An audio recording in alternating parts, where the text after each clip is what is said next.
Hi friends, ఈరోజు మనం dry fruit laddu ఎలా చేసుకోవాలో చూద్దాం.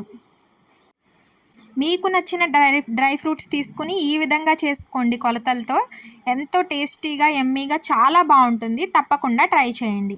ముందు ఈ డ్రై ఫ్రూట్స్ లడ్డూకి మేమేం తీసుకున్నామో ఇంగ్రీడియంట్స్ చూసేద్దామా. ఫస్ట్ మీరు తీసుకోవాల్సింది బాదం, తర్వాత కాజు, ఖర్జూరం, పిస్తా పప్పు, water melon seeds, pumpkin seeds ఇవన్నీ తీసుకుని ముందుగా ఒక పాత్రలో నెయ్యి వేసి, నెయ్యి కొంచెం వేడయ్యాక కరిగిన తర్వాత అందులో బాదాంని చిన్న చిన్న ముక్కలుగా చేసుకుని పక్కన పెట్టుకున్న బాదం తీసుకుని ఇందులో వేసుకోవాలి.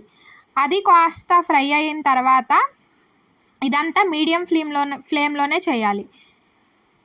జీడిపప్పు, పిస్తా పప్పు వేసుకుని వాటిని కూడా వేయించుకోవాలి.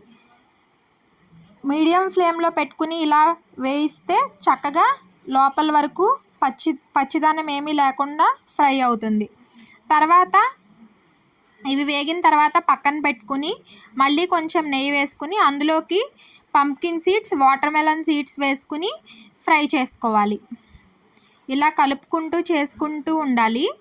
అప్పుడు ఎక్కడా మాడకుండా చక్కగా ఫ్రై అవుతాయి. తర్వాత మళ్ళీ ప్యాన్ పెట్టుకుని అందులో కొంచెం నెయ్యి వేసి ఖర్జూరం గింజ తీసేసి మిక్సీ పట్టుకుని ఇలా పేస్ట్లా చేసుకుని కలుపుకోవాలి. ఫస్ట్ ఇది కలవడం గట్టిగా అనిపిస్తుంది, కానీ ఇలా తిప్పుతూ ఉంటే చక్కగా అవుతుంది. ఇదంతా ఒక పాత్రలో వేసుకుని కొంచెం సేపు చల్లారనివ్వాలి. తర్వాత ఈ ఖర్జూరాన్ని డ్రై ఫ్రూట్స్లో వేసి ఇలా కలుపుకుని మొత్తం చిన్న చిన్న ఉండల్లా చేసుకోవాలి. నెయ్యి రాసుకుని ఉండ చేసుకుంటే బాగా అవుతుందండి. ఇలా తప్పకుండా ట్రై చేయండి, చాలా బాగుంటుంది. మనకి ఏ సైజులో కావాలంటే అలా చేసుకుని ఒక ఎయిర్ టైట్ కంటైనర్లో పెట్టుకుని స్టోర్ చేసుకోవడమే. ఇవి 15 days వరకు ఉంటాయండి. చాలా హెల్దీ. మీరు తప్పకుండా ట్రై చేయండి. ఈ వీడియో మీకు నచ్చితే కనుక లైక్ చేయండి, మీ ఫ్రెండ్స్ అండ్ ఫ్యామిలీ మెంబర్స్కి షేర్ చేయండి.